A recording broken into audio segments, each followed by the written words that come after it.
مجھے اپنے گناہ کا احساس ہے، میں اس گناہ کی معافی چاہتا ہوں، تو اللہ رب العالمین نے اس آیت میں ایک امید کا خوبصورت نور کا اشارہ فرمایا ہے۔ وہ اشارہ کیا فرمایا؟ فرمایا کہ جب تم اپنی جانوں پر ظلم کر بیٹھو تو کیا کرو؟ جاؤ کا، تو تم میرے محبوب کی بارگاہ میں آ جاؤ، در رسول پر حاضر ہو جاؤ، روضہ رسول پر حاضر ہو جاؤ، بارگاہ مصطفیٰ میں حاضر ہو جاؤ۔ اور جب تم اللہ اور اس کے اللہ کے رسول کی بارگاہ میں حاضر ہو جاؤ گے تو کیا ہوگا؟ فرمایا کہ فاستغفر اللہ، اور فرمایا کہ پھر اللہ اور اس کے رسول کی بارگاہ میں پہنچ کر اللہ تعالی کی بارگاہ میں استغفار کرو،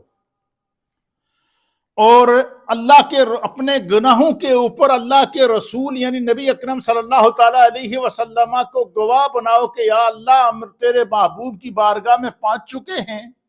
اور تیرے محبوب کو گواہ بنا کر تیری بارگاہ میں عہد کرتے ہیں کہ آئندہ ہم ہم سے گناہ دوبارہ سرزد نہیں ہوں گے، ہماری بخشش فرما دیجئے۔ تو اللہ فرماتا ہے وَاسْتَغْفَرَ لَهُمُ الرَّسُولُ، پھر اللہ کے رسول بھی تمہارے لیے استغفار کریں گے۔ کیوں؟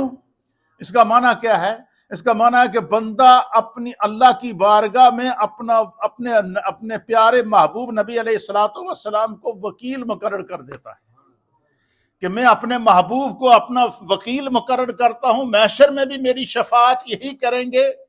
قبر میں جب سب چھوڑ کر آئیں گے تو اس وقت جب منو مٹی تلے چھوڑ کر آ جائیں گے تو اس وقت بھی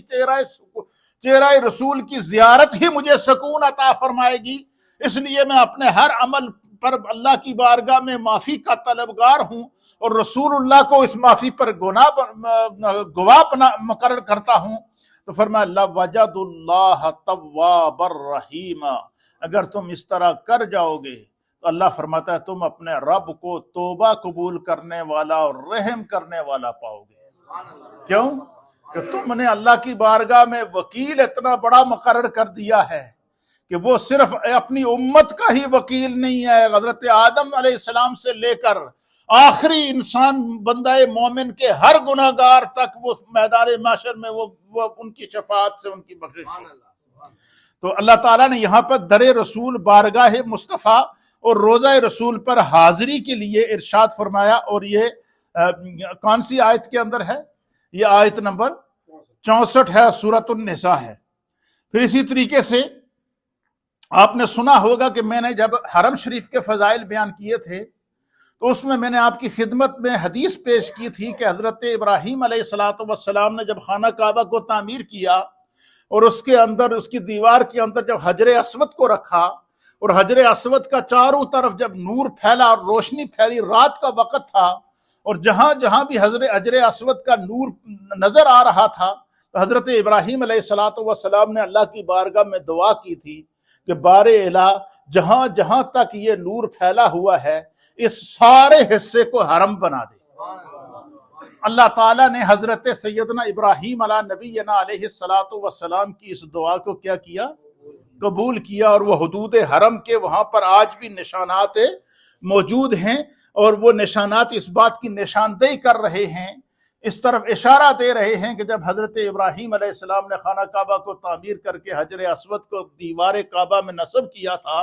تو وہ رات کو جو نور پھیلا تھا وہ سارے کا سارا حضرت ابراہیم علیہ السلام کی دعا سے کیا ہو گیا تھا؟ حرم بن گیا تھا۔ اب حدیث سماعت فرمائیں، یہ مسلم شریف کی حدیث ہے، صحیح مسلم کی حدیث ہے، اس کو امام مسلم نے کتاب الحج کے اندر اس حدیث کو نقل فرمایا ہے، اور باب فضل المدینہ کے اندر اس حدیث کو نقل فرمایا ہے۔ پھر اس حدیث یہ جو ہے وہ اس حدیث کا نمبر ہے 110۔ امام مسلم نے اس حدیث کو 110 نمبر کے اوپر نقل فرمایا ہے،